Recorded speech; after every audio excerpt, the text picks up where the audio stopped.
काय सांगणार हे जे म्हणजे ही जी काय बोलतात रूट आहे की साधारणतः जीवितहानी झालेली नाही आहे. मध्यरात्री 11-11:30 दरम्यान आग लागलेली होती.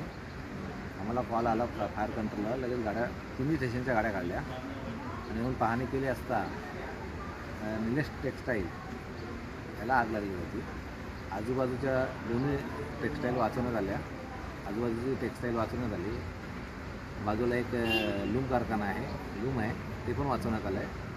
फक्त ही निलेश टेक्स्टाईलचं पूर्ण तिन्हीमध्ये G+3 आहे ते पूर्ण झालं आहे आणि जीवितहानी झालेली नाही. नक्की काय होतं यामध्ये काय सांगणार? यामध्ये कोंब, कपडा हे सर्व डाईंगचं मटेरियल होतं का? डाईंगचं